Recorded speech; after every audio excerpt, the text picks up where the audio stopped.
Olá pessoal, agora vamos ver o funcionamento da tela de configurações do sistema. Para acessar essa tela, a gente vem na guia Arquivo, Configurações do Sistema. A tela de configurações do sistema é dividida em abas. Cada aba tem suas configurações específicas e a gente vai ver uma por uma. A primeira aba é a aba de dados da empresa e a senha de gerente. Os dados da empresa, eles sempre aparecem nas impressões, seja num recibo, numa ordem de serviço, num relatório. Então, esses dados podem ser alterados nessa tela.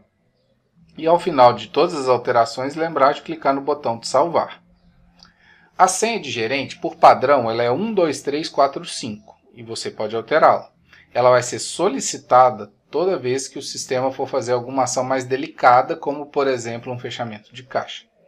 Fez as alterações, clicou em salvar e o sistema vai atualizar todas essas informações.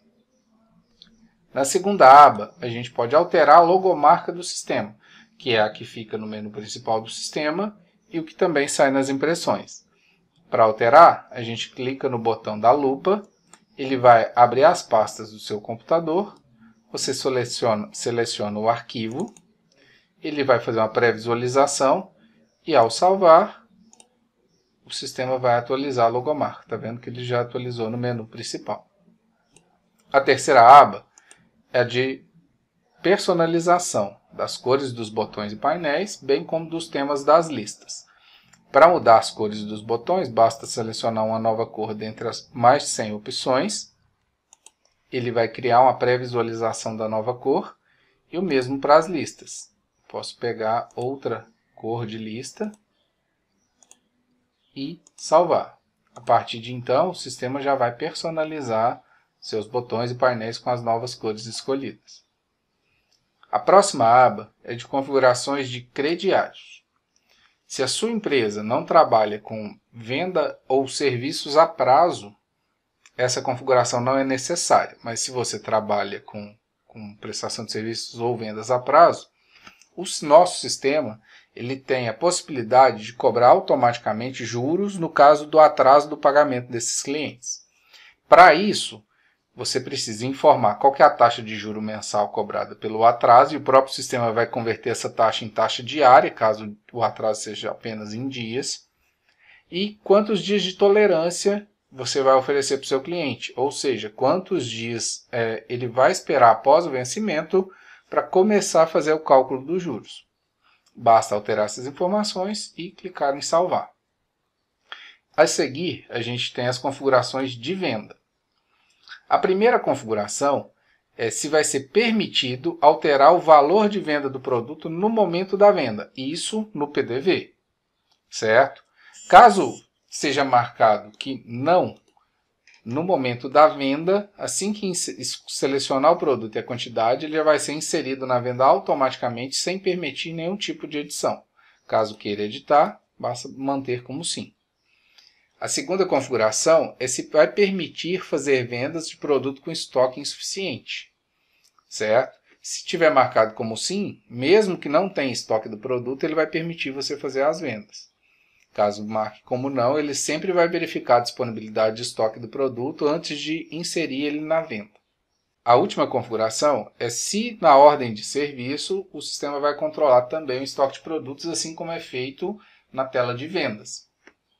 A gente vai ver com mais detalhes essa função quando a gente estiver na aula sobre a ordem de serviços, que você pode acessar no card aqui em cima.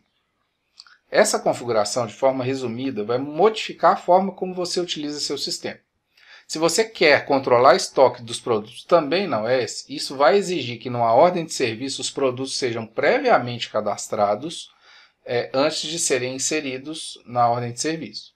Caso marque como não, o sistema não exige que exista esse pré-cadastro. Isso geralmente é utilizado para empresas que não fazem esse tipo de controle e quer utilizar a OS de forma mais rápida sem precisar ficar fazendo cadastro de produto. Nesse caso, ele não vai controlar estoque, não exige que o produto seja cadastrado e à medida que forem inserindo novos produtos em ordem de serviço, o sistema vai criar uma opção de modo completar, de forma que assim que você começa a digitar o nome do produto, ele vai dar sugestões e quando você seleciona, ele já vai completar o nome e já vai trazer o último preço cobrado daquele produto. A próxima aba é sobre as configurações de impressão e backup. Primeiro pelo backup. Para selecionar um local onde o backup dos dados vai ser salvo, basta clicar na lupa, que ele vai abrir as pastas do seu computador e você vai definir aonde vai ser salvo. No exemplo, eu vou salvar na área de trabalho, já está definido aonde o meu backup vai ser feito. Algumas observações sobre o backup. A primeira é que é importante que você tenha sempre o backup dos seus dados, caso você precise formatar o computador, ou caso o seu computador tenha algum problema e você precise reinstalar o sistema. O sistema é vitalício, você compra a licença uma única vez e não precisa pagar novamente pelo sistema, mas se precisar reinstalar, é necessário e obrigatório que tenha um backup de dados, para conseguir restaurar a sua licença e os dados que já foram cadastrados no sistema. Eu sempre recomendo que o backup seja feito num pendrive, um HD externo, por causa que você salvando o backup na mesma máquina, igual eu coloquei aqui no exemplo, apenas por exemplo, se o seu computador tiver algum problema, você vai perder o arquivo de dados original e o backup. E ele estando em um pendrive, você tem uma cópia segura. Além do fato de que, se existir algum tipo de ataque hacker ou alguém que maliciosamente queira deletar os arquivos do seu computador, você garante que você tem uma cópia externa. Mas fica a seu critério. Isso é apenas uma recomendação da gente. Em seguida, tem as configurações de impressão. Os recibos podem ser impressos em impressora no formato A4 ou impressão térmica. Quando você seleciona que é uma impressão térmica, você precisa definir o tamanho da fonte de impressão, porque o sistema imprime todas as impressoras térmicas do mercado. Então, se você tem várias opções de fonte, você pode modificar, experimentar, caso precise aumentar ou diminuir a fonte, basta mudar nessas configurações. Você pode definir quantas vias vão ser impressas na impressora térmica, e se a cada vez que terminar uma venda no PDV, ele já vai imprimir o recibo sem emitir nenhuma mensagem, ou se você deseja que o sistema mande uma mensagem de confirmação antes de imprimir, ou se ele nunca vai imprimir, caso você, por exemplo, não tenha impressora térmica. Definiu as configurações de impressão, basta sempre salvar. E por último, a gente tem as configurações de categoria. Temos as categorias de despesa, as unidades de medida de produto e as categorias de produto.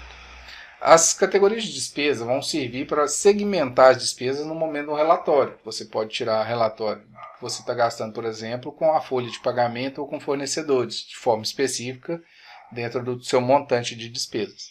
Para cadastrar uma nova categoria de despesa, basta inserir o nome da categoria, por exemplo. Exemplo de categoria. Digitei o nome da categoria, clico no mais. Ele vai inserir a sua nova categoria no meio das que já existem. Para remover alguma categoria cadastrada, basta clicar na lixeirinha que aparece na frente. E a categoria foi excluída. O mesmo para as unidades de medida de produto, basta digitar o nome da unidade de medida e clicar no mais para inserir, ou na lixeirinha para excluir. E o mesmo para a categoria de produtos, digitar o nome da categoria, clicar em inserir ou clicar na lixeira para remover. A categoria de produtos vai servir para tirar relatórios por categoria. Por exemplo, você quer saber o que tem de pneus ou quer saber especificamente o que tem de estoque apenas de óleo lubrificante. Então é ideal você criar as categorias para segmentar os seus produtos. Fez todas as configurações, clicou em salvar. E essa foi a aula sobre o menu de configurações.